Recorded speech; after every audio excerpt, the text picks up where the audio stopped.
What was the reality on August 21st? What happened in your judgment? We're not in the area where the alleged chemical attack was happened, as it alleged. We're not sure that anything had been caused. Even at this date, you are not sure that chemical weapons, even though you have seen the videotape, even though you've seen the bodies, even though your own officials have been there. I haven't finished. Our soldiers in another area were attacked chemically. Our soldiers. They went to the hospital as casualties because of chemical weapons. But in the area where they said the government used chemical weapons, we only had video and we only have pictures and allegations. We're not there. Our forces, our police, our institutions don't exist. How can you talk about what happened? You don't have evidences. We're not like the American administration. We're not social media administration or government. We are the government that deal with reality. Well, when we have evidences, we will announce. Well, as you know, Secretary Kerry has said there is evidence that they saw rockets that fired from a region controlled by your forces into a region controlled by the rebels. They have evidence from satellite photographs of that. They have evidence of a message that was intercepted about chemical weapons, and that soon thereafter there were other intercepted messages. So Secretary Kerry has presented what he concludes is conclusive evidence. No, he presented his confidence and he presented his convictions. It's not about confidence, it's about evidence. The Russians have completely opposite evidence that the missiles were thrown from area where the rebels control. That reminds me about what Kerry said, about the big lie that Colin Powell said in front of the world on satellites about the WMD in Iraq before going to war, when he said, this is our evidence. Actually, he gave false evidence. In this case, Kerry didn't even present any evidence. He talked, we have evidence, and he didn't present anything. Not yet, nothing so far. Well, not single shade of evidence. Shirley also asked Assad if he believes Washington will go ahead with military action against his country. There is an intense discussion going on about all the things we're talking about in Washington, where if there's a strike, it will emanate from the United States' decision to do this. What do you want to say in this very important week in America and in Washington to the American people, to members of Congress, to the President of the United States? I think the most important part of this now is, say, the American people, but the polls show that the majority now don't want a war anywhere, not only against Syria. But the Congress is going to vote about this in a few days, and I think the Congress is elected by the people and represent the people and work for their interests. The first question that they should ask themselves, what do wars give America since Vietnam till now? Nothing. No political gain, no economic gain, no good reputation. The United States is at all time, the credibility is at all-time low. So this war is against the interests of the United States. Why? First of all, because this is the war that's going to support Al-Qaeda and the same people that kill Americans in the 11th of September.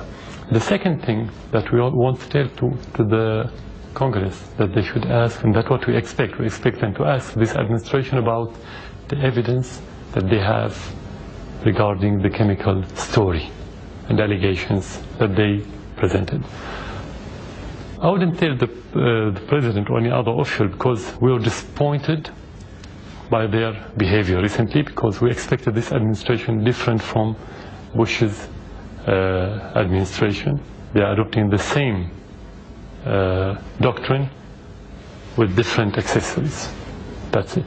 So we expect, if we want to expect something from this administration, is not to be weak, to be strong, to say that we don't have evidence, that we have to obey the international law, that we have to go back to the Security Council and the United Nations. The question remains, what can you say to the President who believes chemical weapons were used and were used by your government, that this will not happen again? I will tell you very simply, present what you have as evidence to the public. Be transparent. And if he does?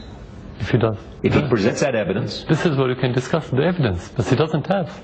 He didn't present it because he doesn't have. Kerry doesn't have. No one in your administration have.